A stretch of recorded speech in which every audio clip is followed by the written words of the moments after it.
नमस्कार साथियों, स्वागत है आप सभी का आपकी अपनी पाठशाला पर। मैं हूं अंकित अवस्थी। आप हैं मेरे साथ में रियल न्यूज एंड एनालिसिस में, जहां हम चर्चा करने वाले हैं देश और दुनिया की उन तमाम खबरों की जिन्हें जानना आपके लिए बेहद जरूरी है। आइए आज के सेशन की शुरुआत करते हैं और जानने का प्रयास करते हैं क्या कुछ खास है। ऐसे में सबसे पहले आज का मोटिवेशन, और मोटिवेशन है कि हे महाबाहु, निसंदेह मन चंचल है, कठिनता से वश में होने वाला है, परंतु हे कुंती पुत्र, उसे अभ्यास और वैराग्य के द्वारा वश में किया जा सकता है।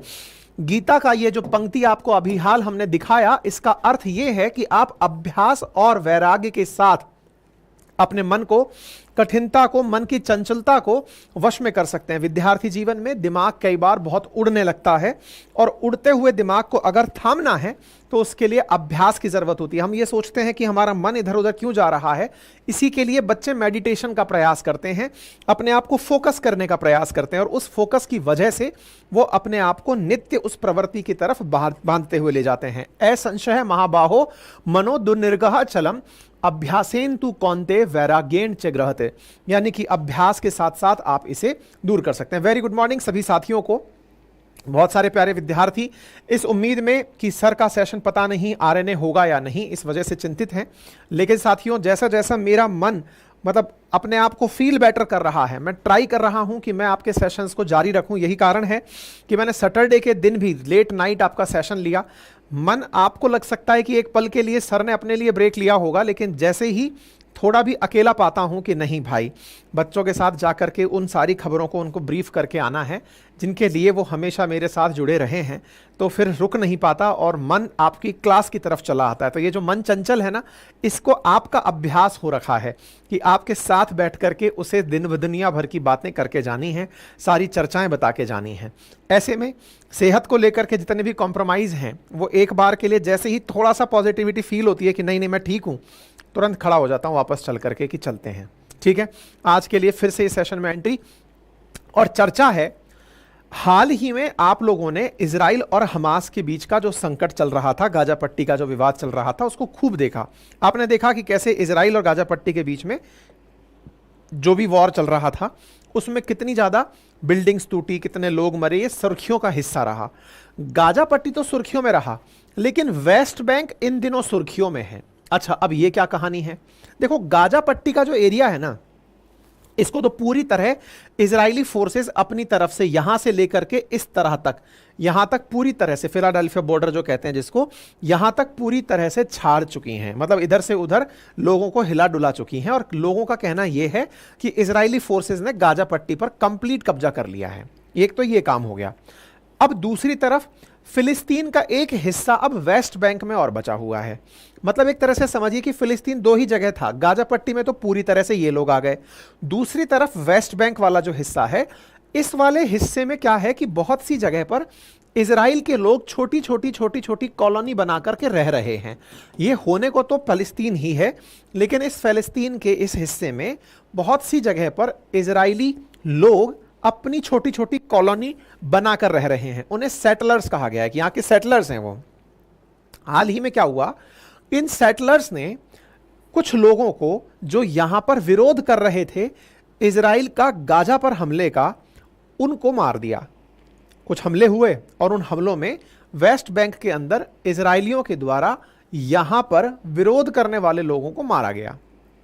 उन मरने वालों में एक अमेरिकी टर्किश मूल की महिला भी मारी गई। मतलब एक ऐसी महिला प्रोटेस्टर जो कि इजरायली हमलों का विरोध कर रही थी। किस चीज का विरोध कर रही थी? कि इजराइल धीरे धीरे कब्जा करता जा रहा है, गाजा पट्टी पर कर लिया, अब वेस्ट बैंक की बारी है, उसका विरोध कर रही थी, वो गोलीबारी में मारी गई। इसके चलते अमेरिका की तरफ से सफाई आई सो आई, टर्की को मौका मिल गया कि भाई मेरे मूल का आदमी मरा है। तो टर्की आजकल इस फीलिंग में है कि अपन ही सबसे बड़े हैं। तो इस फीलिंग को ध्यान में रखते हुए टर्की ने बयान दे दिया और कहा कि अब मैं बैठूंगा नहीं, मैं सारे मुस्लिम राष्ट्रों का आह्वान करता हूं कि एक ऐसा संगठन बनाएं जो इजराइल के खिलाफ ही काम करने के लिए बनाया जाए। और इस तरह का अर्दगन के द्वारा आह्वान दे दिया गया। हालांकि ये कोई नई बात नहीं है, बहुत से देश इस तरह से, पहले ओआईसी जो 57 देशों का बना हुआ है उसमें भी कहीं ना कहीं इजराइल के प्रति नफरत है। कुल मिलाकर के एक ऐसा संगठन बने जिसका टारगेट ही इजराइल के खिलाफ हो, उसकी लीडरशिप करने के लिए अर्दगन ख्वाब देख रहे हैं। ऐसे में एक बड़ा सवाल यह बनता है कि इजराइल वर्सेस तुर्की, यानी कि अर्दगन और नेतन्याहू, इनके बीच का कन्फ्लिक्ट क्या है, इन दोनों के बीच की लड़ाई क्या है, इसको आज के सेशन में हम डील करेंगे।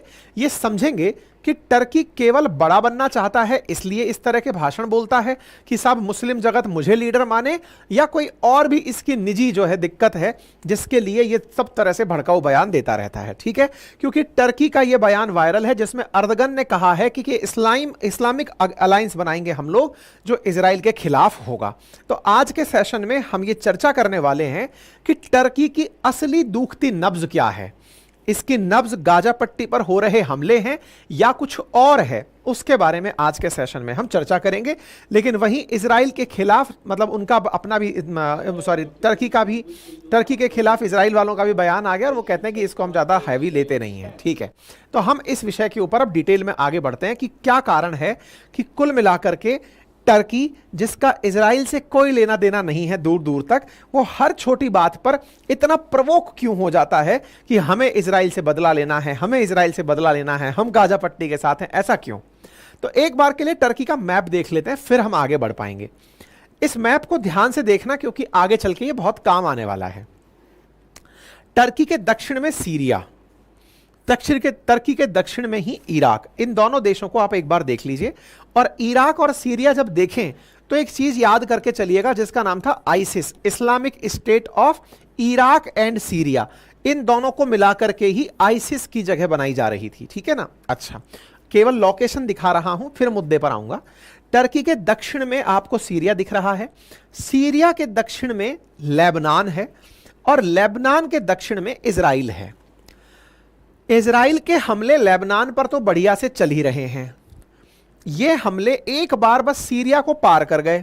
अच्छा, इंटरेस्टिंग बात क्या है कि सीरिया पर भी इजराइल के खूब हमले होते हैं। गोलन हाइट्स के साथ इजराइल के बॉर्डर साझा होते हैं सीरिया के साथ, तो इजराइल सीरिया पर भी खूब गोले छोड़ता है और लेबनान पर भी खूब गोले छोड़ता है। लेबनान और सीरिया के जस्ट बाद जो देश है उसका नाम है टर्की। एक तो पहला डर यह है कि भाई जिसने यहां तक हमला कर दिया वो मुझे भी कभी भी हमला कर सकता है, टर्की का पहला डर। अब ये डर कितना यथार्थ है उस पर भी हम चर्चा करेंगे। ये कुछ वैसा ही है जैसे चाइना भूटान में जब एंट्री करता है तो हम लोग एकदम एक्टिव हो जाते हैं कि भाई तुमने भूटान में एंट्री क्यों की, क्योंकि डोकलाम जो था वो भूटान के पास था, हम लोग उस पर एंट्री क्यों कर गए कि तुम यहां तक आ गए तो कल को हमारे तक भी आ जाओगे, तो हम इसलिए खड़े हो गए भूटान के साथ। बात को समझना, बफर स्टेट है इजराइल और टर्की के बीच में सीरिया। ऐसे में सीरिया पर अगर हमले हराम से हो रहे हैं तो टर्की भी ज्यादा दूर नहीं है, तो टर्की का एक तो उछलना यहां से समझ में आता है। लेकिन आज हम आपको ना एक और बड़ी चीज बताएंगे कि किस तरह से टर्की इजराइल के खिलाफ या इजराइल को यहीं रोकने की तैयारी कर रहा है। ऐसे में अगर आपको याद हो जो हानिये मारा गया उसको भी इन्होंने अपने यहां बुलाया था कि तुम भाई हमारे पास आओ, हम तुम्हें बताएंगे कैसे कैसे क्या करना है इजराइल के खिलाफ। और इतना ही नहीं, इन्होंने प्रॉपर तरीके से इजराइल के साथ सारे व्यापार खत्म कर दिए थे गाजा पट्टी वॉर के चलते हुए। इसलिए अब बड़ा सवाल यह बनता है कि जो टर्की इस समय दुनिया भर के अंदर इजराइल के खिलाफ भाषण देता फिर रहा है, उसका अपना डर इजराइल का सीरिया क्रॉस करके उस पर हमला करना है या उससे भी कोई बड़ी वजह है, सारी चर्चाएं हम आज के सेशन में डिटेल से करने वाले हैं। पहला कारण तो इस बात को समझने का है कि इजराइल ने हाल ही में यह क्यों बोला, और इजराइल का हाल ही में यह बोलना और उसके साथ साथ यह कहना कि इजराइल के खिलाफ मुस्लिम राष्ट्रों का एक अलायंस बनाएगा, वो कहां से ओरिजिनेट होता है। तो पहला कारण तो यह जान लेते हैं कि देखो रिसेंट डेज में क्या हुआ कि वेस्ट बैंक के ऊपर, जो कि इजराइल के अंदर इजराइल के पूर्व में है, जॉर्डन रिवर के पश्चिम में है, इस पर हमला हुआ। तो इस पर हमला होने में एक महिला जो अमेरिकी टर्किश मूल की महिला थी उसकी मौत हो जाती है। अमेरिकी Turkish woman shot dead anti settler protest in West Bank. ये वेस्ट बैंक के अंदर प्रदर्शन कर रही थी कि इजरायलियों को वेस्ट बैंक में नहीं बसने दिया जाना चाहिए। इसके प्रदर्शनों के चलते जो यहीं पर प्रदर्शन कर रही थी वेस्ट बैंक में, उसे किसी ने मार दिया। तो इस बात के ऊपर टर्की इतना खफा हुआ कि अमेरिका को एक्टिव कर दिया कि यह कैसे हो सकता है, आपका नागरिक मर गया, आप चुप क्यों हो। टर्की बोल पड़ा है और यूएन तक से कहा गया है कि आप इस विषय पर जांच बिठाइए। ठीक है, तो यूएस स्टेट डिपार्टमेंट ने खुद ने आकर के कहा कि मैं इस ट्रेजिक डेथ से दुखी हूं और ऐसे में हम उस परिवार को डीपेस्ट कंडोलेंसेस देते हैं। साथ ही साथ दुनिया भर से प्रोटेस्ट क्रिएट किया जा रहा है कि टर्की मूल की महिला मर कैसे गई। ऐसे में यूएन ने कहा है कि वो इस मामले की जांच करेगी कि कोई महिला को गोली क्यों मार दी गई यदि वो यहां पर प्रोटेस्ट कर रही थी। तो यूएन तक ये मामला पहुंच गया। खैर, ये एक नागरिक का मामला नहीं था, यह मामला टर्की वर्सेस इजराइल का था। टर्की तो बस इजराइल को घेरने का बहाना ढूंढ रहा है कि वो कैसे इसे घेरे। इसके पीछे अब मैं आपको दूसरी कहानी बताता हूं जो कि अभी तक इस पूरे कालखंड में डिस्कस नहीं हुई है। हमने टर्की इजराइल के बीच की कहानियों में आपसे इसकी चर्चा नहीं की है। असल में है क्या कि जब आप टर्की का मैप ध्यान से देखते हैं तो वो आपको दिखाई दे रहा है जो इस मैप में है, लेकिन एक और मैप मैंने आपको यहां दिखाया है, उसका नाम है कुर्दिस्तान। अब आप पूछेंगे ये कौन सा देश आ गया? असल में बस ये देश ही नहीं बन पाया, अदरवाइज इसको प्रॉपर एक देश होने की सारी सुविधाएं उपलब्ध हैं। कौन है कुर्दिस्तान, क्या है कुर्दिस्तान? तो देखो, असल मायने में कुर्दिस्तान कुर्द लोगों के द्वारा अपने लिए बनाया गया एक देश है। अब कुर्द लोगों को कोई देश मिला हुआ है क्या? आंसर है जी नहीं। लगभग 3 करोड़ ऐसी मुस्लिम पॉपुलेशन है जो खुद को कुर्द मानती है, अपनी एक जनजाति है जो कि कुर्द जनजाति है। और ये कुर्द जनजाति तुर्की के अंदर, सीरिया के अंदर, इराक के अंदर, ईरान के अंदर, आर्मेनिया के अंदर पाई जाती है। ये जो कुर्द जनजाति है ना, इस कुर्द जनजाति के साथ बड़ा भीषण संकट हुआ था साहब। ये वो जनजाति है जो कि टर्की में भी अपना एरिया रखती है, तो सीरिया में भी अपना एरिया रखती है, और इन सभी देशों से निकलकर वो अपना एक देश बनाना चाहती है। यानी कि टर्की बिल्कुल जैसे पाकिस्तान के अंदर जो बलूची लोग हैं जो चाहते हैं कि उनके लिए एक अलग देश बलूचिस्तान बने, ऐसे ही टर्की के अंदर कुर्द लोग हैं जो चाहते हैं कि कुर्दिस्तान नाम का एक देश बने। यानी टर्की टूटने की कगार पर रहता है इन कुर्द लोगों के चलते, और इनको मदद करता है इजराइल। जो दर्द है असल में वो किस बात का है कि इन कुर्द लोगों को भड़काने का काम करता है इजराइल। आप जानकर आश्चर्य करेंगे कि इस पूरे एरिया में इतने तरह के कन्फ्लिक्ट हैं, उन कन्फ्लिक्ट में से कुर्द का कन्फ्लिक्ट बड़ा कन्फ्लिक्ट है टर्की के लिए। टर्की कईयों बार आरोप लगा चुका है कि अमेरिका और इजराइल मिलकर इनको भड़काते हैं कि आओ और टर्की के खिलाफ हमला करो। तो इसीलिए टर्की वो मौका ढूंढता है कि वो इजराइल के खिलाफ लोगों को एक्टिवेट कैसे करे। इसीलिए उसने ईरान, ये जो इजराइल के अंदर हमले जो हमास कर रहा था, उसको साथ देने की सोची कि बेटा तुम हमारे यहां पर दंगे करवाते हो, हम तुम्हारे यहां पर दंगे करवाएंगे। अब मैं थोड़ा सा आपको कुर्दों के बारे में ज्यादा जानकारी देता हूं, जो आपको क्योंकि पहली बार संभवतः अपने सेशंस में मिल रही है, इसलिए थोड़ा इसका डिटेल अध्ययन कर लेते हैं। देखो, कुर्द लोगों के बारे में एक जानकारी है कि ये लगभग 3 करोड़ के आसपास कुर्द हैं जो टर्की, सीरिया, इराक और ईरान में रहते हैं। मुस्लिमों के अंदर शिया सुन्नी 2 सेक्ट हैं, तो उनमें से ये सुन्नी मुसलमान हैं, और इनका जो ऑफिशियल होमलैंड है यही अब तक उपलब्ध नहीं है।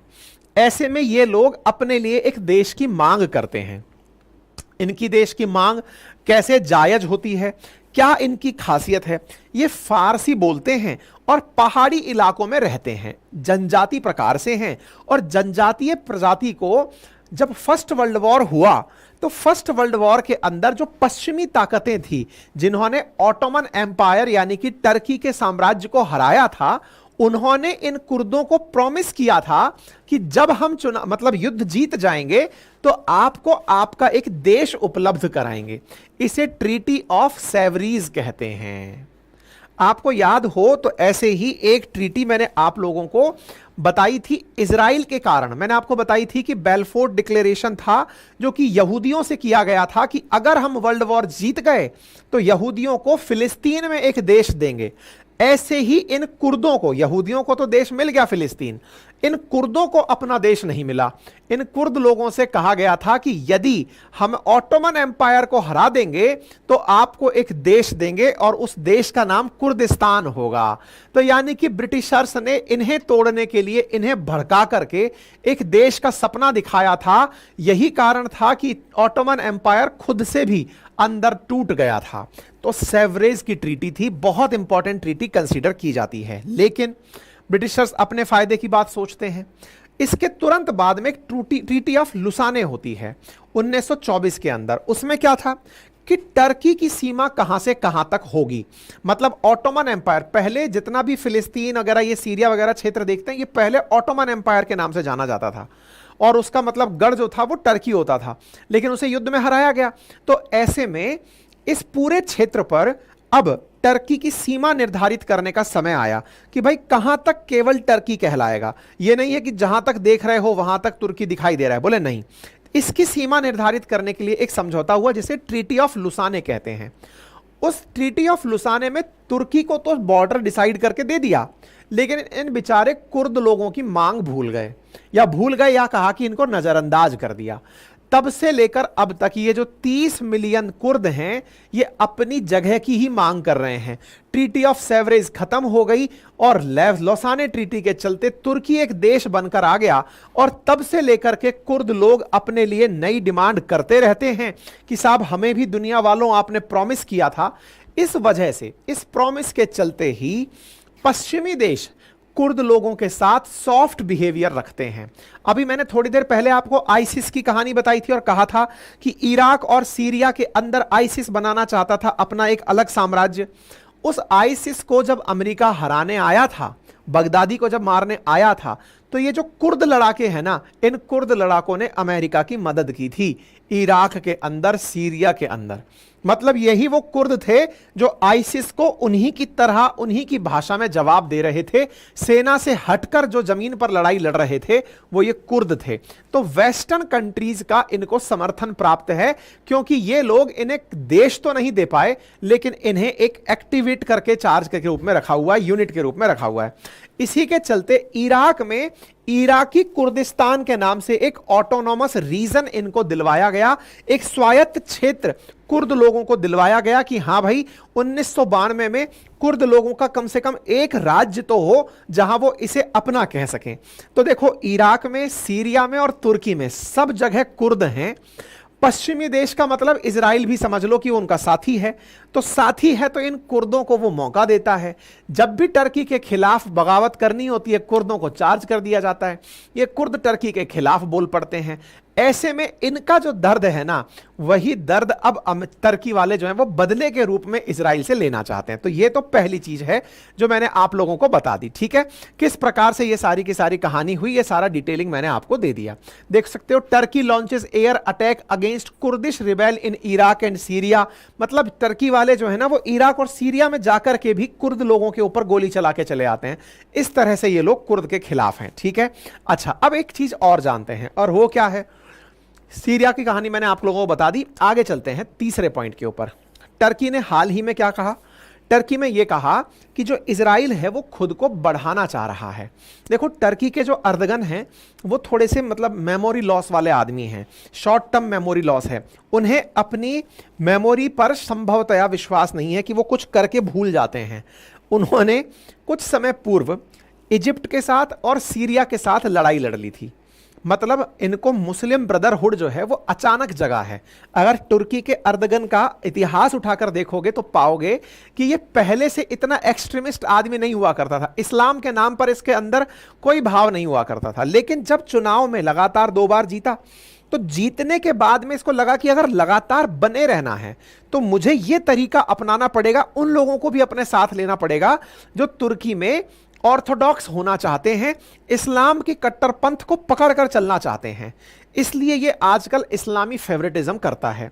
इस्लामी फेवरेटिज्म में क्या करता है, ये आजकल एक नया शिगुफा छेड़ा है। और क्या शिगुफा है कि देखो इजराइल है ना वो एक्सपेंड कर रहा है और निश्चित ही कर रहा है, जब से बना है तब से अब तक वो तो खुद बढ़ता ही चला जा रहा है ना। ऐसे में गाजा का पूरा एरिया ले लिया, वेस्ट बैंक के अंदर सेटलर्स बिठा दिए। अब बोले ये धीरे धीरे और आगे बढ़ेगा।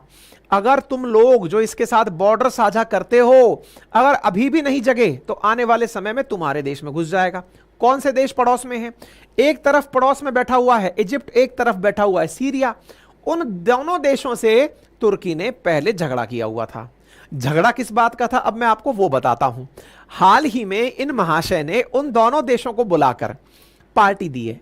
बकायदा इजिप्ट के राष्ट्रपति को तो बुलाकर सम्मान दिया है, कई साल बाद उनसे दोस्ती की है, जिन्हें ये राजा मतलब राष्ट्रपति मानते ही नहीं थे, उनको इजराइल के कारण आकर के कि अरे आप आइए अपन बैठ के चर्चा करते हैं, मुस्लिम मुस्लिम भाई भाई हैं, अपन को बैठना चाहिए, मुस्लिम ब्रदरहुड आगे बढ़ाना चाहिए। मुस्लिम ब्रदरहुड को अमेरिका वाले आतंकवाद मानते हैं, बोले यही लोग हैं जो कि एक्सट्रीमिज्म फैलाते हैं और इसी से आतंकवाद फैलता है। बड़ा ही इंटरेस्टिंग खेला है, आइए मैं अब आपको वो बताता हूं। तो ये आरोप लगा रहे हैं कि इजराइल एक्सपेंशनिज्म कर रहा है, ऐसे में उन्हें रोकने की जरूरत है। और रोकने के लिए क्या किया जाए साहब?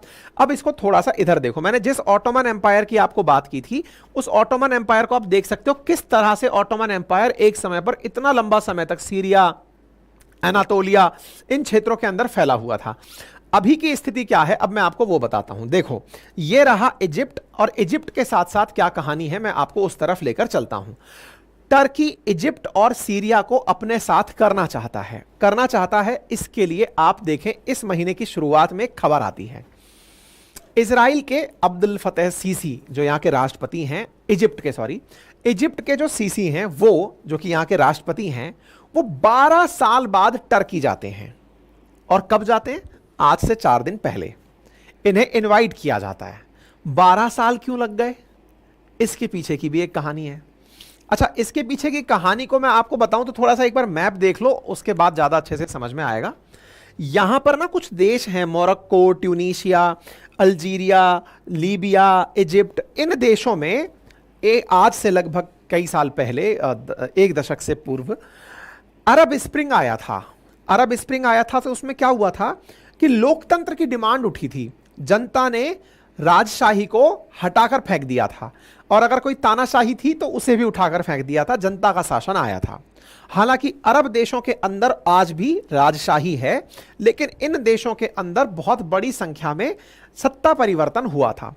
ऐसे में ही इजिप्ट के अंदर भी सत्ता परिवर्तन हुआ था। अब इसका भी इतिहास है, उस इतिहास को इस तरह से समझते हैं, और इतिहास को समझने की जो पूरी कहानी है वो 2011 के अरब आंदोलन से उड़कर आती है।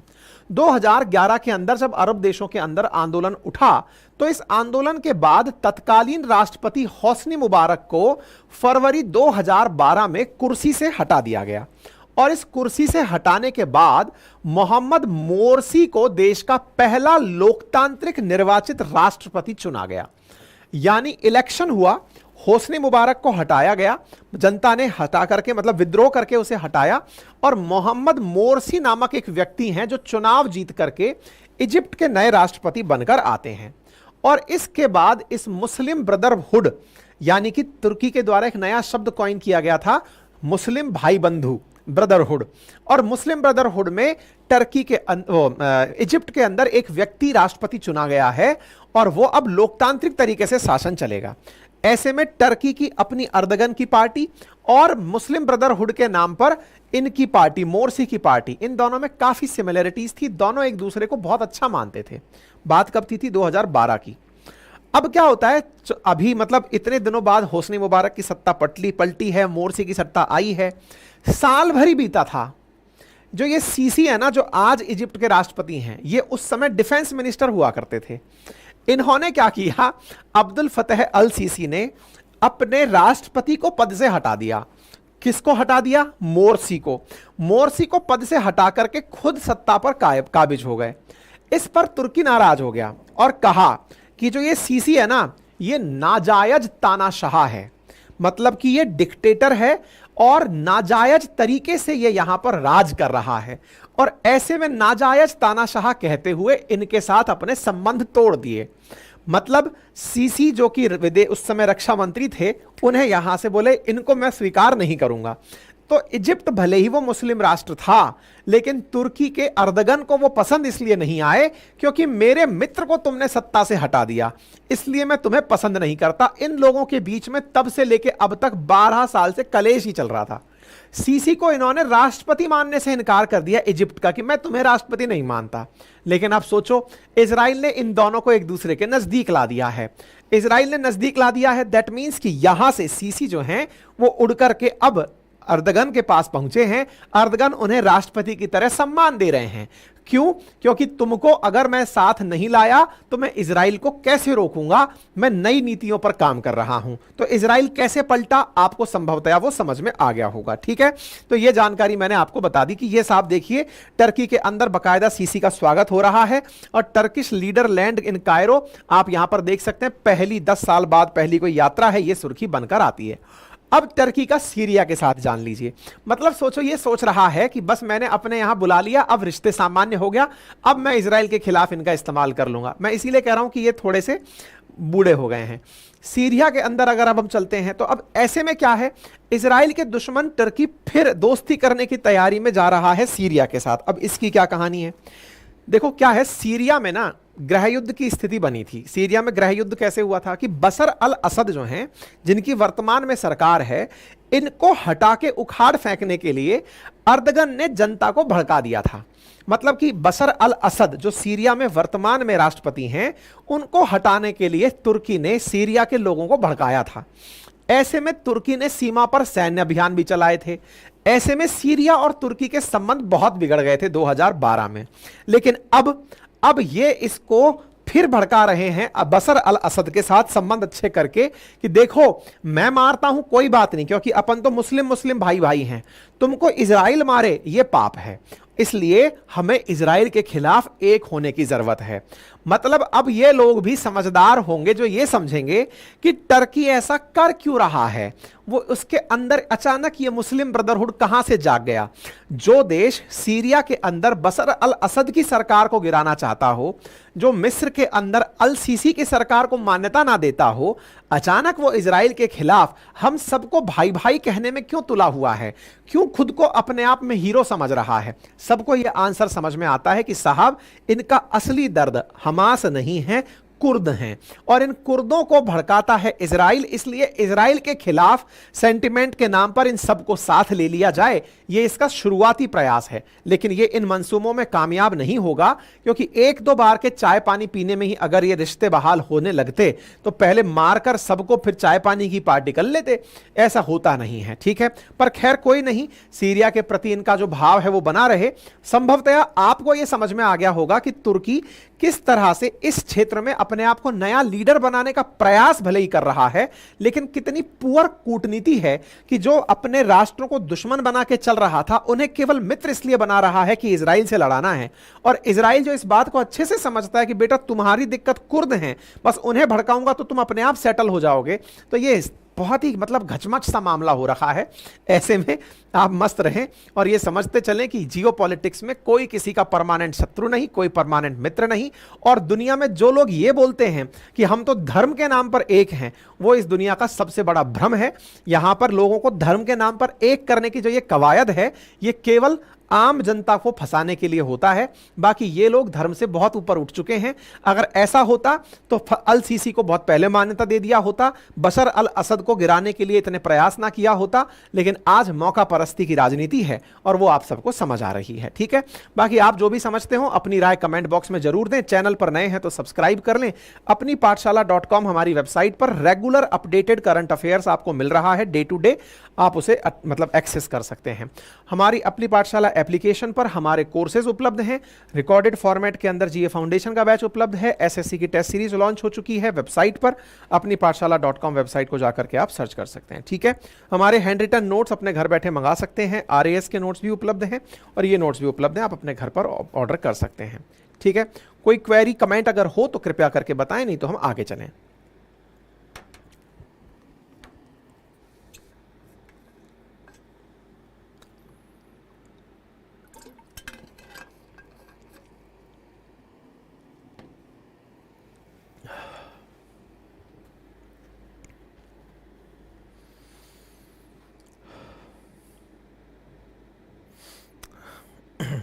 भैया कह रहे हैं कि सर प्लीज़ डेली क्लास लिया करो ना। भाई मैं तो बोल रहा हूँ ना कि मैं 5 दिन क्लास लेने वाला आदमी सैटरडे को भी क्लास लिया इस चक्कर में, क्योंकि मन ही नहीं लग रहा था। मतलब एक तरफ शरीर साथ नहीं दे रहा है, उसके बावजूद भी क्लास लिए बिना रहा नहीं जा रहा है। असल में होता क्या है ना कि आप लोगों को पढ़ाने के लिए जो पढ़ना पड़ता है, उसमें घूमने फिरने का टाइम ख़त्म हो गया है। अब करें क्या। यू आर माई क्रश, क्या बात है भाई साहब, टीचर को ही बच्चे छेड़ रहे हैं, बताइए। राहुल आप अभी कहाँ हैं? घर पे। छोटू कुमार स्वास्थ्य कैसा है? Physically unfit, mentally fit. ठीक है, बढ़े आगे। चलिए साथियों, भारत, चाइना और रशिया कुछ बड़ा करने वाले हैं। कहां पर? चंद्रमा पर। क्या बड़ा करने वाले? आज का सेशन इसी बात पर है। लेकिन इस सेशन में आगे बढ़ूं उससे पहले कुछ बेसिक बातें अगर आप समझें उनको पहले तो आनंद आ जाएगा, फिर आगे बढ़ने में भी आपको चीजें समझ में आएंगी। क्या कभी आपने विचार किया है कि इंसान चंद्रमा की होड़ पर लगे हुए हैं कि चंद्रमा पर पहुंचना है? हम भी चंद्रयान 3 अपना जो मिशन है उसको लैंड पहुंचा चुके हैं, वहां लैंड कर चुके हैं कि भैया हम भी अपना यहां से इसरो के माध्यम से कोई भी स्पेसक्राफ्ट ले जाकर टिका सकते हैं। टिका दिया साहब। अब लेकिन बड़ा सवाल यह बनकर आता है कि साहब पहुंच तो रहे हैं, लेकिन आगे चल के क्या प्लानिंग है? बोले आगे चल के प्लानिंग है कि वहां इंसान को रखेंगे। अच्छा, किस किस की प्लानिंग है कि इंसान को रखेंगे चंद्रमा पर? देखो, अमेरिका, चाइना, रशिया, इंडिया, इन सब की अपनी अपनी प्लानिंग है। इंडिया की प्लानिंग क्या है पहले वो सुन लो। इंडिया की प्लानिंग है कि 2040 में मैं चंद्रमा पर इंसान भेज दूंगा। ये इंडिया की प्लानिंग है, याद रखना भाई। ठीक है, आप चाहो तो कहीं नोट भी करते चलना। 2031 में चाइना वाले अपना इंसान भेज देंगे। ये चाइना की प्लानिंग है, हमसे 10 साल आगे चल रहे हैं वो लोग। ठीक है, अच्छा आप कहेंगे सर इंसान तो पहले ही अपोलो मिशन के थ्रू पहुंच चुका है, नील आर्मस्ट्रांग चांद पर बहुत पहले पहुंच गए, आज इसके बारे में इतनी चर्चा क्यों हो रही है? देखो, उनके जाने पर तमाम प्रश्न आज तक उठते हैं। बहुत से लोग मानते हैं कि वो रियल में गए थे, बहुत से लोग मानते हैं कि अमेरिका ने केवल फेक किया था। अपन तो ये मानते हैं कि वो रियल में गए थे, लेकिन फिर भी अमेरिका अब वहां पर दोबारा इंसान को भेजने के लिए कड़ी मेहनत कर रहा है, और उसी कड़ी मेहनत का नाम है आर्टेमिस मिशन। अब ये चीज भी आप कहीं याद करके लिख लेना, पढ़ने वाले विद्यार्थी हो तो। हम पहले भी कई बार जिक्र कर चुके हैं, पर इस आज के कॉन्टेक्स्ट में इसको समझ लेना। आर्टेमिस मिशन जो चंद्रमा पर तैयारी कर रहा है इंसान को ले जाने की और वहां पर कॉलोनी बसाने की। आर्टेमिस 2 मिशन 2025 में जाने वाला है, आर्टेमिस 3 2026 में, आर्टेमिस 4 2028 तक भेज देंगे। इनमें क्या होने वाला है? आर्टेमिस 2 मिशन के अंदर 4 एस्ट्रोनॉट जाएंगे चंद्रमा के चारों तरफ चक्कर काटने कि चंद्रमा देख लो कैसा दिखता है। अगर नील आर्मस्ट्रांग इतने साल पहले ही देख चुके थे तो फिर क्यों देखने की जरूरत है? ये अमेरिका वाले जाने, लेकिन फिर भी अब इनको दोबारा चक्कर कटाने लेकर जाएंगे आर्टेमिस 2 मिशन में। चलो ये आंसर हो गया।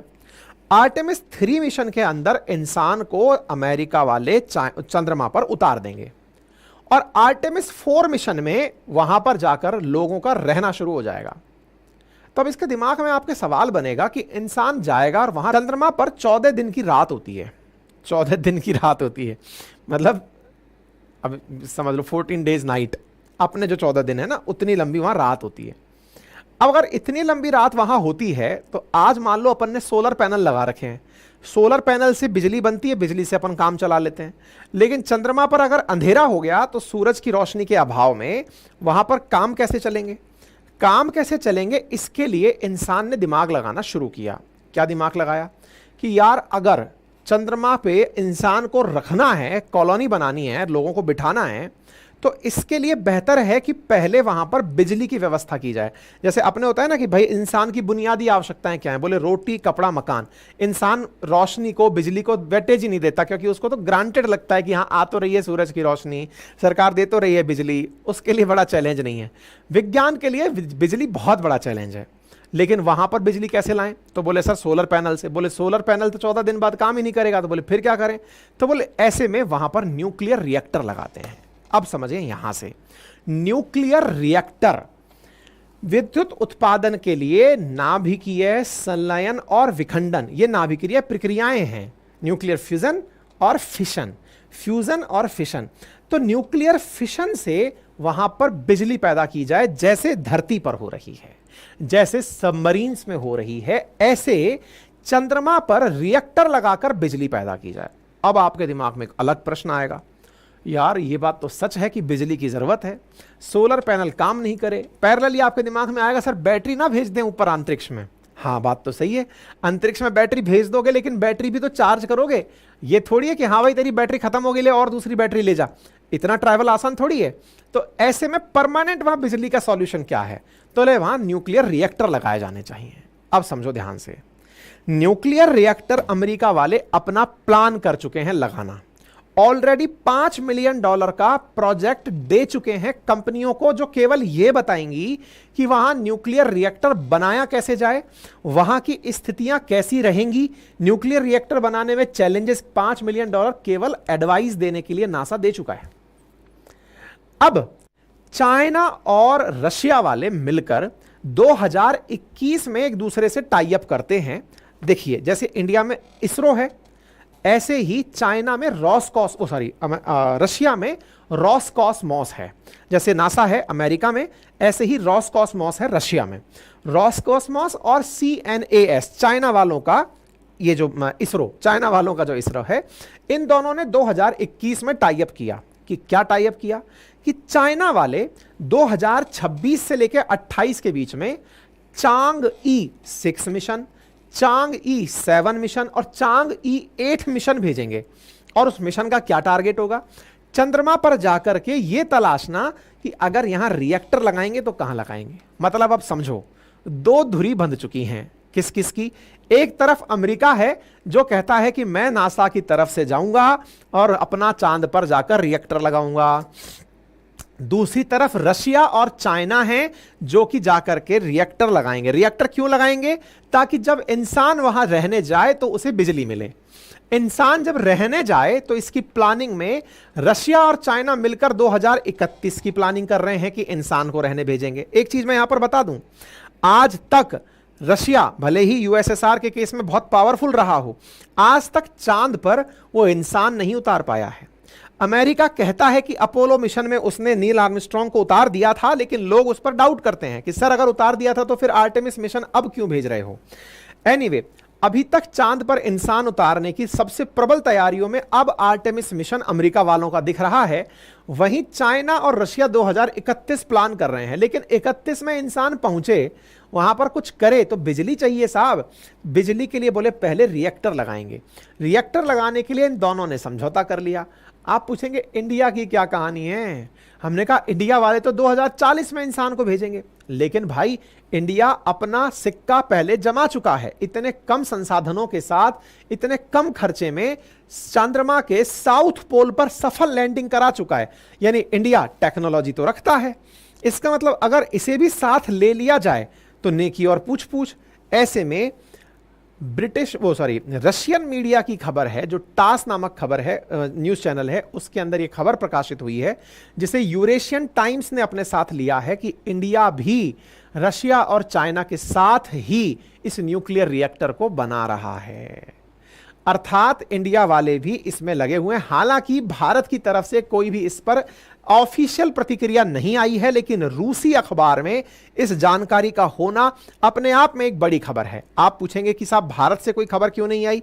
भारत से खबर तो उस समय भी नहीं आई थी जब मोदी जी रूस जाने वाले थे। मोदी जी के रूस जाने की खबर पहले रूसी मीडिया ने छापी थी, फिर इंडियन मीडिया में आई थी। ऐसे ही यह खबर भी पहले वहां की मीडिया में छपी है, अब अपने यहां भी 1-2 दिन में पहुंच ही जाएगी। इसका मतलब समझिए, इसका मतलब यह है कि रूस, चाइना और इंडिया मिलकर के जैसे अमेरिका न्यूक्लियर रिएक्टर चंद्रमा पर लगा रहा है, ऐसे ही हम लोग भी न्यूक्लियर रिएक्टर लगाने की तैयारी कर रहे हैं। बात यहां तक क्लियर हो गई। अब फिर एक सवाल बनेगा कि सर क्या अमेरिका नाराज नहीं हो जाएगा इस बात से कि हम उनके साथ चले गए। हो सकता है नाराज हो, लेकिन हम पिछले साल 2023 में ही अमेरिका को भी बैलेंस कर चुके हैं। किस चीज में, हम उनके साथ आर्टेमिस अकॉर्ड कर चुके हैं। अब ये क्या है आर्टेमिस अकॉर्ड, जैसे आज अंतरिक्ष में आउटर स्पेस ट्रीटी होती है, पृथ्वी के ऊपर का जो अंतरिक्ष है उसमें कोई भी किसी तरह से कचरा ना फैलाए, डेब्रिस ना फैलाए। यानी कि जब भी कोई स्पेसक्राफ्ट जाता है उसका कचरा बच जाता है, सूखा हुआ रॉकेट बच जाता है उसे आप डेब्रिस कहते हैं। तो बोले कोई देश इस तरह की हरकत ना करे, तो डेब्रिस से बचने के लिए आज भी आउटर स्पेस ट्रीटी होती है। ऐसे ही कल को पृथ्वी से अलग चंद्रमा पर जाना हो, मंगल पर जाना हो, उसके लिए अमेरिका और अमेरिका के सहयोगी देश एक अकॉर्ड किए, उसका नाम था आर्टेमिस अकॉर्ड। भारत पिछले साल साइन करके उसका 27वां सदस्य बना था। आज 40 से अधिक देश उसके मेंबर बन चुके हैं। तो भारत उन्हें भी साध चुका है और इन्हें भी साध चुका है, प्रॉपर गुटनिरपेक्ष जो है। अब इन खबरों को आप हेडलाइंस के थ्रू देख लें। मैंने आपको सारी चर्चाएं ब्रीफ में क्या पूरा डिटेल में ही बता दी हैं। अब मैं वेरीफाई करा देता हूं। ये हेडलाइंस आपके सामने हैं। यूरेशियन टाइम्स लिखता है कि Russia's ground breaking lunar nuclear power plant project attracts China and India.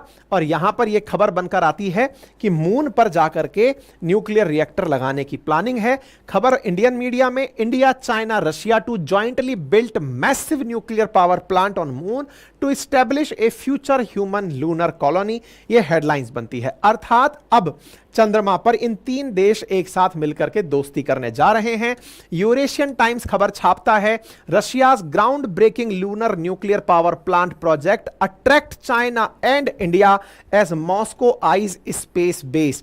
तो यानी स्पेस बेस लगेगा, उसके साथ साथ भारत यहां पर प्लानिंग कर रहा है। यह सुर्खी आप देख सकते हैं। भारत का प्लान है 2040 तक लूनर मिशन भेजने का। मैं एक चीज और बता दूं, भारत चंद्रयान 3 भेज चुका है, 4-5 की लाइन में है। हमारा गगनयान जाने वाला है 2035 तक। भारत अपना, जैसे इंटरनेशनल स्पेस स्टेशन है ना, ऐसे भारत अंतरिक्ष स्टेशन बना रहा है ना। और उसके लिए भी भारत की तैयारियां चल रही हैं।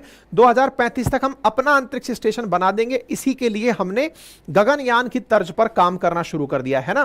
तो स्मॉलर न्यूक्लियर रिएक्टर बनाने की हम तैयारी कर रहे हैं। रोसाटम के चीफ ने यह बात टास्क को बताई थी। रोसाटम के चीफ की जो खबर है, यह सुर्खी बनकर आई थी, ठीक है ना। इन दोनों के बीच में सीएनएसए और रॉसकॉस्मोस के बीच में 2021 में एग्रीमेंट हुआ था। यह सारी बातें मैंने आपको बता दी हैं। भारत सरकार की तरफ से कोई अभी तक इसके बारे में सूचना नहीं आई है। भारत अंतरिक्ष में भारत अंतरिक्ष स्टेशन 2035 तक बनाएगा। चंद्रमा के लेकर के मैंने सारी जानकारी आपको दे दी है, ठीक है। हम लोगों ने 2023 में अमेरिका के साथ मिलकर के ये जो आर्टेमिस अकॉर्ड है, इस पर साइन किया था। आर्टेमिस अकॉर्ड के अंदर भारत साइन करके 27वां सदस्य बना था। अब तक कुल 43 सदस्य यहां पहुंच चुके हैं और इनमें चाइना और रशिया नहीं है। भारत इसके अंदर शामिल है आउटर स्पेस की तरह इंटरस्टेलर जितनी भी ट्रेवल्स होंगी उसके लिए।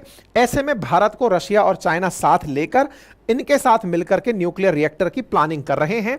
रशिया ने 2023 में ही अनाउंस कर दिया था कि मैं अंतरिक्ष में न्यूक्लियर रिएक्टर लगाऊंगा। ऐसे में भारत और चाइना अगर साथ होते हैं तो यह भारत के लिए भी एक बहुत अच्छी बात है। नासा वाले ऑलरेडी पूरी तैयारी में हैं। यह सारी जानकारी मैं अब आप लोगों को प्रॉपर दे चुका हूं। न्यूक्लियर फिजन क्या होता है इसके बारे में आप ऑलरेडी जानते हैं। नहीं जानते तो यह पूरा कंटेंट मैं आपको मेरी वेबसाइट अपनी पाठशाला.com पर उपलब्ध करा दूंगा, देख लेना। ये जो बातें मैंने बोली हैं वो सब लिखित में मैंने उपलब्ध करा दी हैं यहां पर, बस अब आप कंफर्म कर लीजिएगा, ठीक है।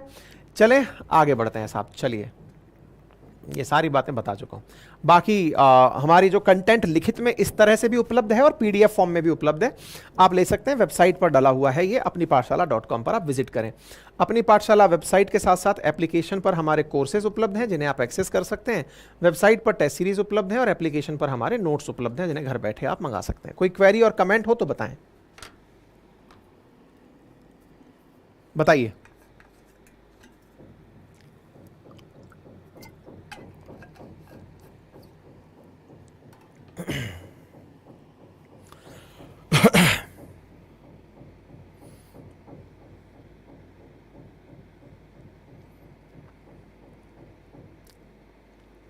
डन।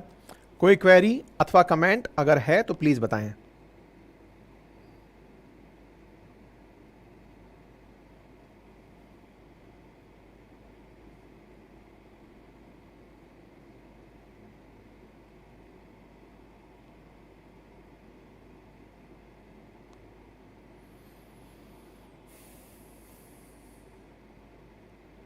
चलें आगे।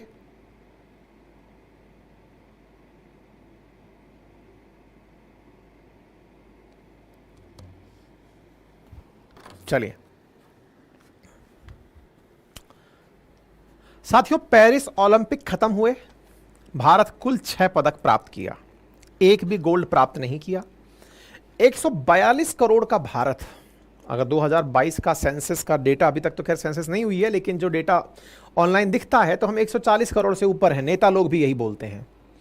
140 करोड़ के देश में भारत को कुल 6 पदक मिले, 71वें स्थान पर आए हम, एक भी गोल्ड नहीं मिला। अगर इस नंबर को यानी कि 6 पदक 142 करोड़ लोग इसके हिसाब से बांटकर देखें तो नंबर निकल कर आता है कि लगभग 24.2 करोड़ लोगों पर एक पदक। इतना बुरा हाल हम लोगों का रहा। मतलब 24 करोड़ आबादी में से एक व्यक्ति ऐसा निकल कर आया जो कि पदक पहुंच पाया है। हालांकि अगर और गहराई में जाकर देखते हैं तो पता चलता है कि हरियाणा और हरियाणा के साथ साथ महाराष्ट्र, केवल इन 2 ही राज्यों से ही पदक आए हैं।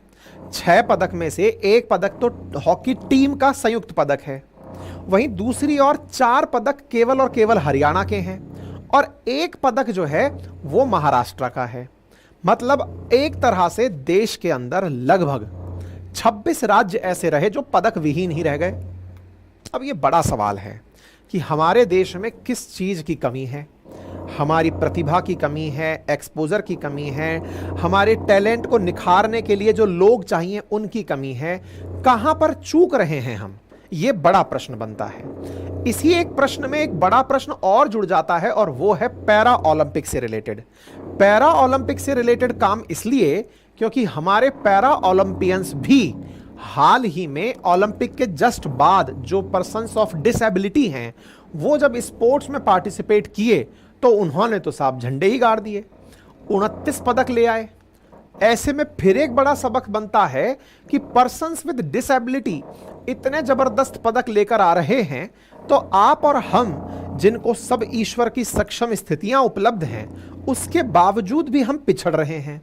तो ये 2 बातें यहां पर निकलती हैं कि उनके अंदर इतना जबरदस्त हौसला, इतना कर गुजरने का जज्बा कि वो देश का मान पर्सन्स विद डिसेबिलिटी के अंदर इतनी ऊंचाई तक ले जा रहे हैं और हमारे पूरे देश में कुल 6 पदक मिल रहे हैं। उनमें से भी पदक ना मिलने पर देश की इतनी जबरदस्त राजनीति कि राजनीति के साथ साथ उन्हें चुनाव में उतारने की तैयारी। विनेश फोगाट जी का उदाहरण देख लीजिए। कहने का मतलब यह है कि हमारे देश में खेलों में भी क्या राजनीति हो रही है? क्या खेलों के लिए भी हमारी जो स्थितियां हैं वो बदल गई हैं? ये बड़े सवाल निकल कर आते हैं। ठीक है, तो आपके सामने एक बार अंक तालिका है और इस अंक तालिका को देखें तो हम 6ठे स्थान पर उपलब्ध यहां पर दिखाई देते हैं।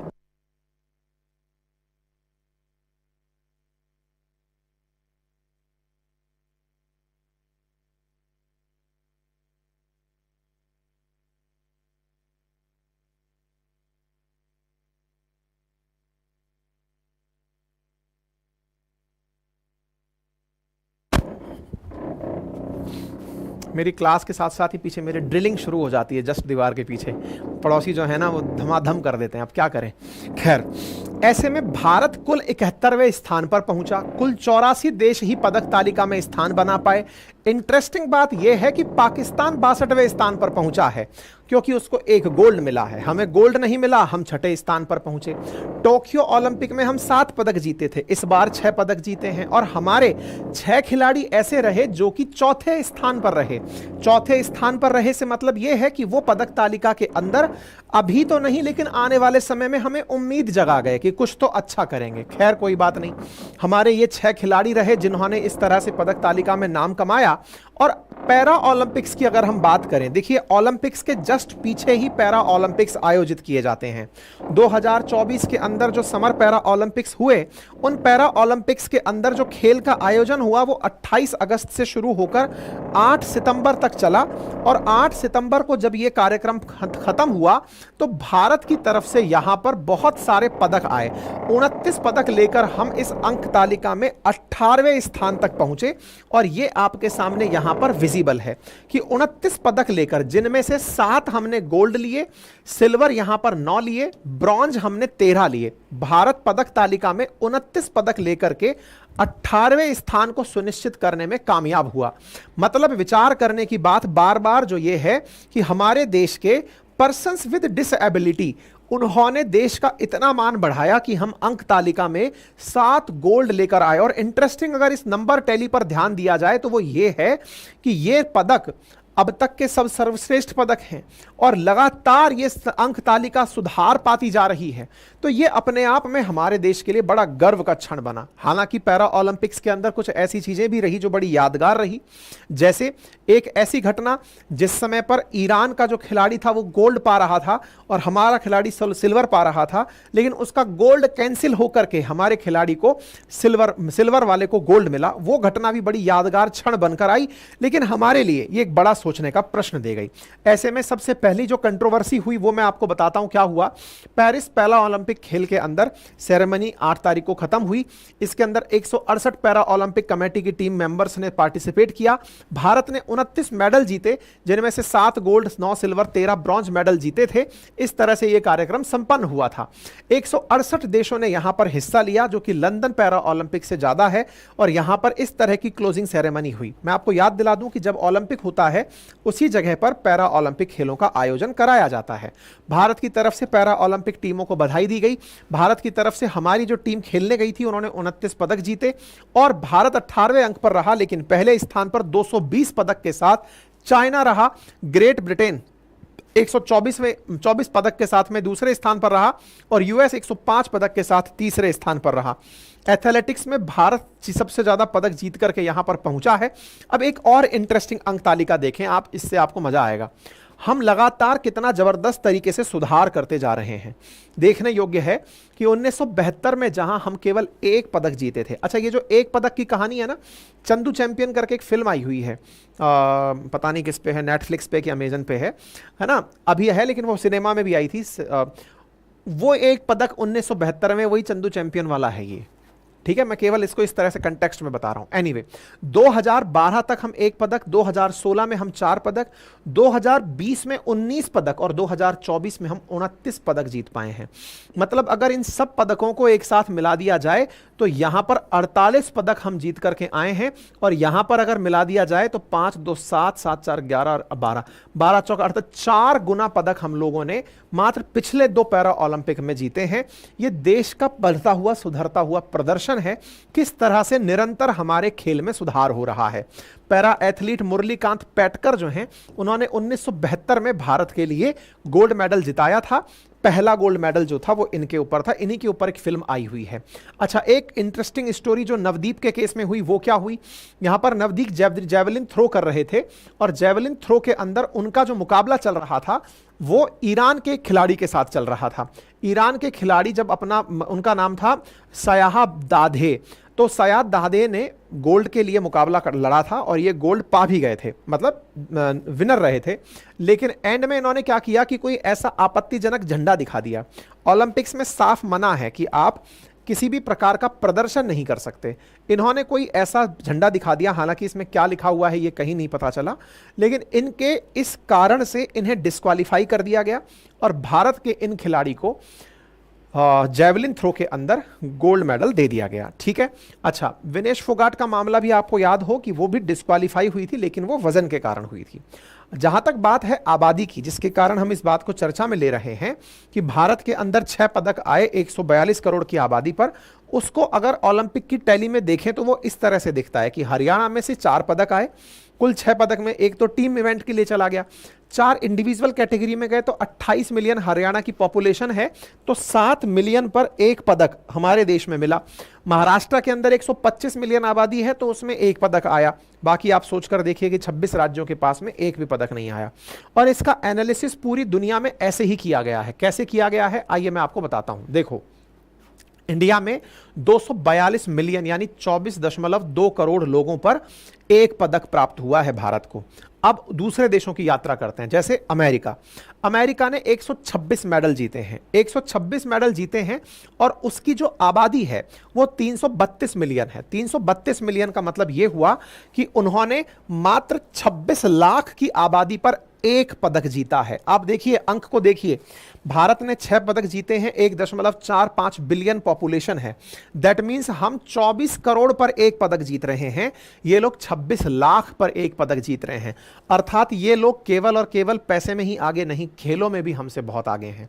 जितनी जीडीपी में आगे हैं उतने ये यहां पर भी आगे हैं। चाइना के बारे में आप ऑब्जर्व करें, 91 पदक मिले हैं 1.42 बिलियन पॉपुलेशन पर, यानी इनके यहां पर भी 1.5 करोड़ पर एक पदक है। फिर भी आप अपने आप को देखें तो 24 करोड़ पर हम अपना एक पदक लेकर आए हैं। यह देश को सोचने की आवश्यकता है, हमारे खिलाड़ियों को, हमारे अपने देश के निर्माताओं को, राजनेताओं को, कि कैसे ये नंबर हमारे लिए बहुत ज़्यादा प्रभावित कर रहा है। हमसे अच्छा मतलब आप ब्राज़ील देखें, ब्राज़ील में भी 10 करोड़ के ऊपर, मतलब 1 करोड़ के ऊपर में मतलब पदक मिल करके आए हैं। तो ये नंबर्स अपने आप में बहुत कुछ सोचने के लिए हमें कहते हैं। हमने गोल्ड मेडल्स की टैली के अंदर जो 6 पदक अभी पाए, मतलब टोटली पदक 6 पाए हैं। इससे पहले टोक्यो ओलंपिक में हमें 7 पदक मिले थे, रियो डी जेनेरियो में तो हमें केवल 2 ही पदक मिले थे। हमारे बेस्ट परफॉर्मेंस में से हमारे 3 ही परफॉर्मेंस ऐसे हैं जिसमें हम 6 और 7 नंबर पर पहुंचे हैं। उनमें से 6 पहुंचे थे 2012 के लंदन में, 7 पहुंचे टोक्यो में, और पेरिस में हम 6 पदक पर पहुंचे हैं। हाँ, संतुष्टि इस बात की है कि चौथे स्थान पर हमारे इस बार 6 खिलाड़ी हैं। हो सकता है आने वाले समय में वो लोग अच्छा परफॉर्मेंस दे जाएं और हमारे देश का नाम ऊंचा कर जाएं। ये सारी वो चीजें हैं जिन्हें हमें सोचने की इसलिए आवश्यकता पड़ती है कि खेल देश के स्वास्थ्य का भी परिचायक होता है, खेल भावना देश की यूनिटी का परिचायक होता है, खेल भावना टीम स्पिरिट को बढ़ावा देती है, लीडरशिप स्किल को डेवलप करती है। अगर आप ऑब्जर्व करें, जो देश खेल में अच्छे हैं वो अन्य क्षेत्रों में भी बहुत अच्छे हैं। आप अमेरिका, चाइना, इन सबको जब टॉप लिस्ट में देखते हैं तो आप ये भी पाते हैं कि ये देश केवल खेलों में ही नहीं, अपने औद्योगिक धंधों में भी, अपने ह्यूमन डेवलपमेंट इंडेक्स में भी, स्वास्थ्य के सूचकांक में भी, इन सब में ये खेल के अंदर ऊपर हैं। एक जनरल पर्सपेक्टिव ये रहता है कि बच्चे जो खेलते हैं वो पढ़ने में अच्छे नहीं होते। ये देश इस बात के प्रमाण हैं कि जिन देशों ने तरक्की के अंदर मानक विकसित राष्ट्र के और भी उच्च विकासशील देशों के प्राप्त कर लिए हैं, वो खेल में भी उतने ही बेहतर हैं। इसका अर्थ ये है कि खेल खेलना उन देश की तरक्कियों में भी प्रोपोर्शनल है, डायरेक्टली प्रोपोर्शनल है। देश अगर खेल भावना के साथ आगे बढ़ेगा तो टीम स्पिरिट के साथ साथ देश यूनाइट भी बहुत अच्छे से होता है। आपने कभी नोटिस किया हो तो जब देश में क्रिकेट का वर्ल्ड कप चल रहा हो तो हम सब लोग जहां तहां कैमरा में देखकर या वो टीवी देख करके खड़े हो जाते हैं कि चलिए मैच को ऑब्जर्व करते हैं। आप विचार कीजिए कि हमारे देश में अगर बहुत से खेल हो और उन सभी खेलों को अगर चीयर किया जा रहा हो तो क्षेत्र के अंदर एकता बढ़ेगी, देश के अंदर एकता, अखंडता का भाव आएगा। आवश्यक है कि देश अपने स्वास्थ्य को भी ध्यान में रखते हुए खेलो इंडिया जैसी चीजों को बढ़ावा दे। लेकिन बड़ा सवाल है कि पैरा ओलंपियंस जो हैं वो ओलंपियन से अच्छा प्रदर्शन कैसे कर गए? तो 2 बातें हैं, दुनिया का इस पर ध्यान कम है, हमने अधिक ध्यान दे दिया, पहली चीज ये है। दूसरा, हमने निवेश भी अच्छा किया है। इन्वेस्टमेंट जो है ना, वो इस बार आप सोचें कि हमने पिछले बार जो टोक्यो ओलंपिक में गए थे तो 26 करोड़ ही दिए थे पैरा ओलंपियन खिलाड़ियों को, इस बार 74 करोड़ रुपए भारत सरकार ने दिए हैं। साथ में ही जो खेल प्राधिकरण है और para Olympic committee of India है वो निरंतर खेलों के अंदर उच्च गुणवत्ता के विकास पर कार्य कर रही है। अंतर्राष्ट्रीय स्तर पर पहले इसे एनजीओ की तरह ही ट्रीट किया जाता था कि पर्सन विद डिसेबिलिटीज को सम्मान दिलाने के लिए हम इस खेल का आयोजन कर रहे हैं, लेकिन अब धीरे धीरे इसमें प्रतिस्पर्धा आती जा रही है ना। तो यहां पर हम लोग पूरी तत्परता के साथ इस खेल में पार्टिसिपेट करने के लिए लगातार तैयारी, दृढ़ता और लगन के साथ कर रहे हैं। कोचिंग की बेहतर सुविधाएं इसमें विकसित की जा रही हैं और हम इसके अंदर निरंतर बेहतर करते जा रहे हैं। ठीक है, उम्मीद है आप सभी साथियों को यह जानकारी समझ में आई हो। आपसे गुजारिश रहेगी, जैसे एक बच्चा लिख भी रहा है कमेंट के अंदर कि इतने लोग लाइव हैं, उसके बाद में लाइक जो हैं वो उसका भी 10% नहीं है, इसलिए आपसे फिर कहा जा रहा है कि आप अगर संभव हो तो वीडियो को लाइक एंड शेयर करना बिल्कुल भी ना भूलें। चैनल पर नए हैं तो सब्सक्राइब जरूर कर लिया करें, है ना। हाँ जी, और बाकी हमारे जो वेबसाइट है उसके अपडेट्स हैं कि आपको डेली पढ़ने के लिए करंट अफेयर उपलब्ध हो जाएगा। व्हाट्सएप चैनल उपलब्ध है, एप्लीकेशन उपलब्ध है, कोर्सेज उपलब्ध हैं, टेस्ट सीरीज उपलब्ध है, किताबें उपलब्ध हैं, आप ऑर्डर कर सकते हैं। कोई क्वेरी अथवा कमेंट हो तो कृपया बताएं।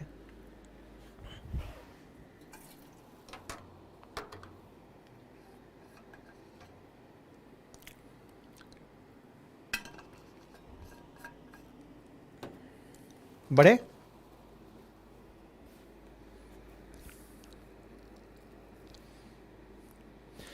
पृथ्वीराज लिख रहे हैं हमारे विद्यालय में 30 मिनट का पीरियड होता है खेलने का, उसमें भी खेल नहीं खिलाया जाता। इस पर खेलने के लिए भी स्कूल पर निर्भरता क्यों बेटा? बस यही बात समझनी है।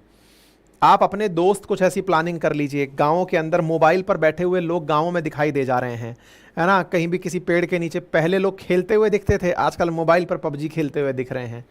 हमने अपनी स्थिति इस मोबाइल पर इतनी बिगाड़ ली है ना कि अब फिजिकल एक्टिविटीज जीरो हो गई हैं। अब ऐसे में तो परिणाम जो हैं वो घातक ही होंगे। चलिए साथियों, चश्मा मेरे भी लगा हुआ है, आप में से भी बहुत सारे लिसनर्स ऐसे होंगे जिन्होंने अपने आंखों पर चश्मा धारण कर रखा होगा। चश्मे का उपयोग निकट दृष्टि दोष, दूर दृष्टि दोष के लिए किया जाता है कि भाई दूर का नहीं दिख रहा है कि निकट का नहीं दिख रहा है, उसके हिसाब से। आजकल सुर्खियों में एक ऐसी वैक्सीन आ रखी है जिसका नाम है प्रेसव्यू। प्रेसव्यू नाम की जो ये वैक्सीन है, इस वैक्सीन की खासियत बताई गई है कि 15 मिनट में चश्मा हटा सकती है। अब इस बात को जानने के बाद में तो आपके दिमाग में आएगा कि यार गजब चीज़ है फिर तो ऐसी गजब चीज़ का आज विश्लेषण कर रहे हैं कि क्या वाकई में 15 मिनट में हटा पाती है कि ये केवल एक बेचने का तरीका है। क्या वाकई में 15 मिनट में हटा सकती है तो कोई इसके अंदर क्रांतिकारी चीज़ है क्या? ऐसा कौन सा केमिकल है जो चश्मा हटा देगा और उसका हमें साइड इफेक्ट नहीं होगा? दिमाग में ऐसे प्रश्न भी आएंगे, पता नहीं ये सेफ होगी कि नहीं होगी। इन तमाम चीज़ों को लेकर आज के सेशन में चर्चा है। ठीक है, प्रेसव्यू जिसका सामने आप तस्वीर देख रहे हैं, इसमें पिलोकार्पाइन हाइड्रोक्लोराइड नाम का एक ऑप्थेल्मिक यानी आंखों का सॉल्यूशन डला हुआ है। प्रेसव्यू इसका नाम है। प्रेस बायोपिया को दूर करने के काम आती है। निकट दृष्टि जो दोष है, दूर दृष्टि जो दोष है उसको खत्म करने के काम में आती है। कैसे काम करती है उसके बारे में भी बताएंगे। पहले थोड़ा सा इसके बारे में डिटेल में जान लें कि सुर्खी में क्यों आई है।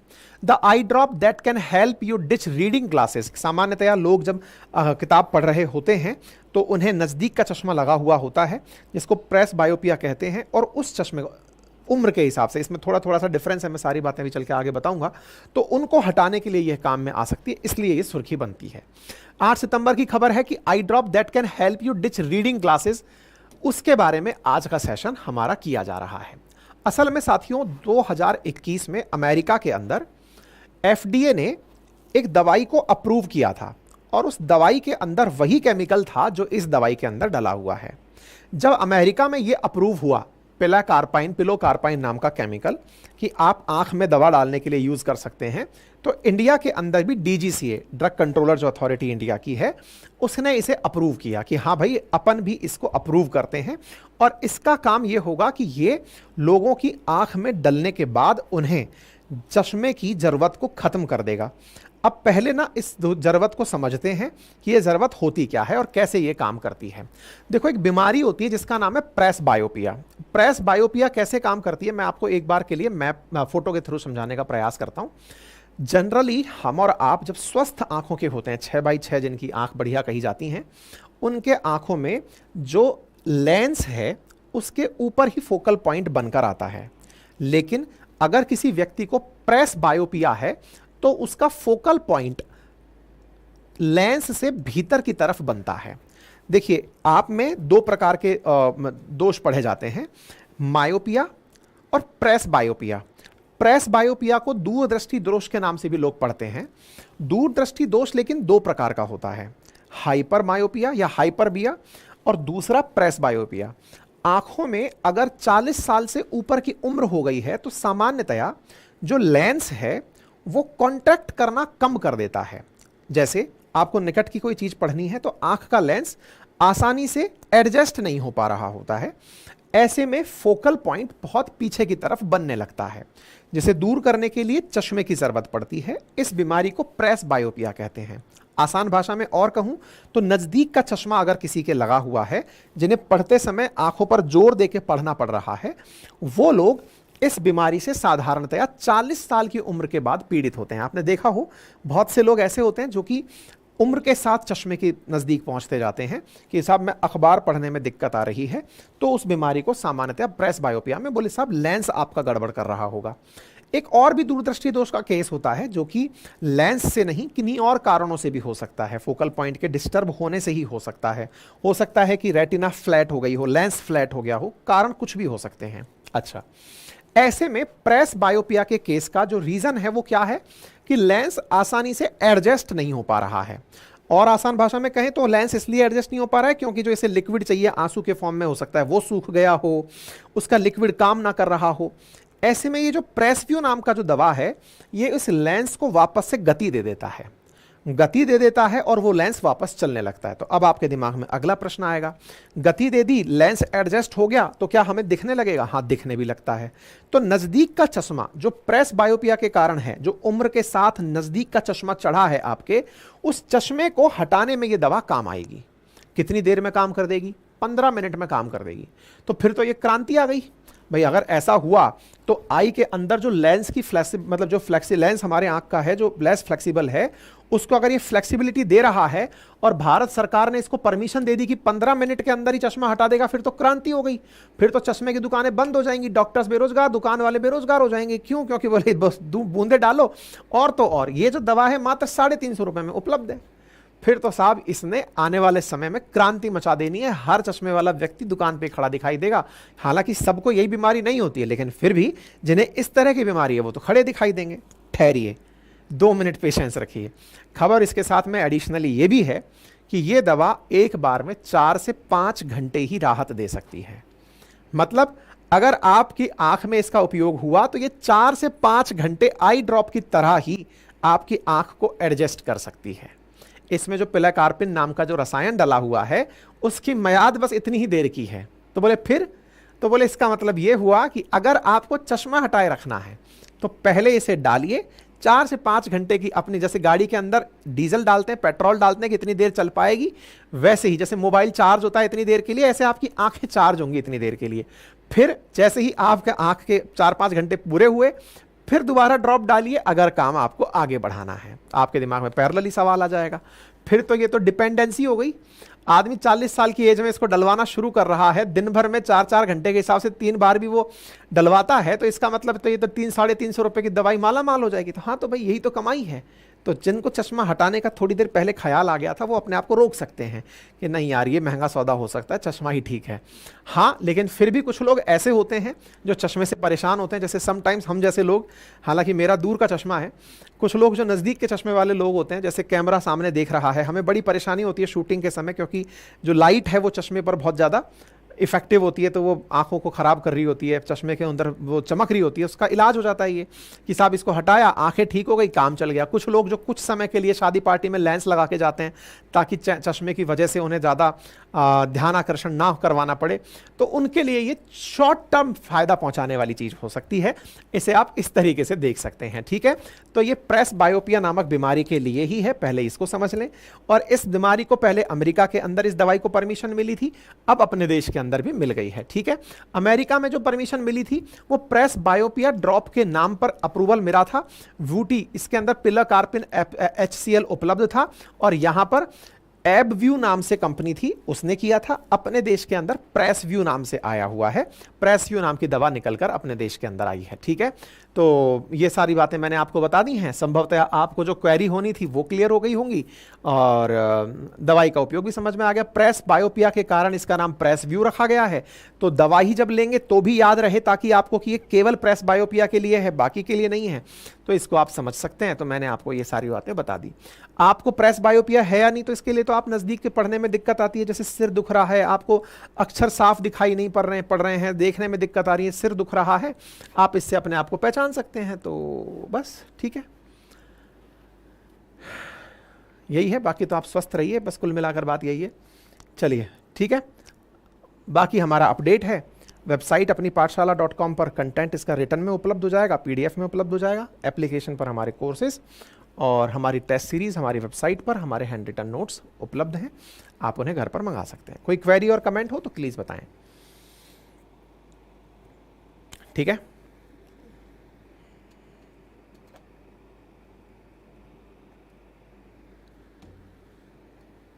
ओके, एमपॉक्स, पहले जिसे मंकी पॉक्स कहा जाता था, अब इसे एमपॉक्स के नाम से जाना जाता है, भारत में आ चुका है। भारत में इसका पहला केस आ गया है। इंटरेस्टिंग बात, आपके दिमाग में पहला ही क्वेश्चन आएगा, कहाँ आया, कौन से राज्य में आ गया, किसको आया, वो व्यक्ति कहाँ से आया था। सरकार ने कुछ भी नहीं बताया है। सरकार ने नहीं बताया है कि एमपॉक्स का कौन से राज्य में आया है, कौन सा व्यक्ति है और वो कहाँ से आया था। तीनों ही खबर अब तक तो हमें नहीं मिली है। लेकिन एमपॉक्स का कंफर्म केस आ चुका है। मैंने इस पर सेशन किया था कि पाकिस्तान में एमपॉक्स पहुंच चुका था आज से 3 हफ्ते पहले, और अब भारत में भी एमपॉक्स पहुंच चुका है।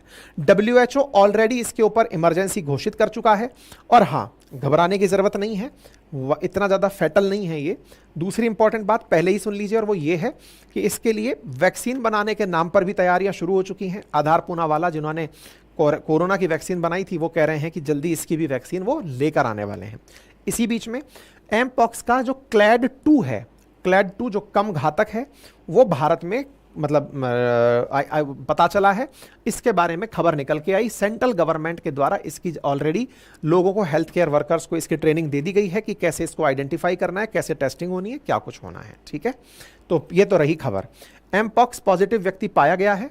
स्वास्थ्य मंत्रालय ने 8 सितंबर को बताया था कि एक युवक जिसका संदिग्ध मामला आया है, वो हाल ही में ऐसे देश से लौटा था जहां एमपॉक्स तेजी से फैल रहा है। यहां ध्यान देने वाली बात यह है, देश का नाम नहीं बताया गया। जैसे कोरोना के टाइम पर चाइना से लौटा था, केरल में आया था, पहला राज्य केरल बना था, ताकि आप लोग इस तरह की चर्चाएं ना कर सकें, इसलिए इस बार ये मामला ही साफ है। अब कोई जानकारी मिल जाएगी तो हम आपको बता देंगे, हमने खोजा तो हमें कुछ मिला नहीं। ठीक है, मरीज के हालत स्थिर बताए गए हैं। सरकार ने हाँ ये जरूर बता दिया है कि पहला मामला आ चुका है, और ऐसे में अब बड़ा सवाल आपके दिमाग में ये आता है, जिन्हें नहीं पता है कि एमपॉक्स क्या है वो जान लें। तो साथियों, एमपॉक्स के बारे में जो देश में आया है वो क्लैड 2 टाइप का आया है। एमपॉक्स जो बीमारी है उसके बारे में कैसे फैलता है ये जान लें। तो ये वायरस जनित बीमारी है, इसका प्रभाव 2 से 4 हफ्ते के अंदर रहता है, और 2 से 4 हफ्ते में ये एक व्यक्ति से दूसरे व्यक्ति तक कम्युनिकेबल तरीके से फैलता है। उसके कपड़े, चादर, तौलिए आदि के संपर्क में आने से फैलता है। संक्रमित व्यक्ति के पदार्थ से निकल रहे जो तरल पदार्थ हैं उनसे निकलता है, से फैलता है। ह्यूमन से ह्यूमन ट्रांसमिशन के थ्रू फैलता है, यानी कि ये बीमारी एक व्यक्ति से दूसरे व्यक्ति में फैलती है।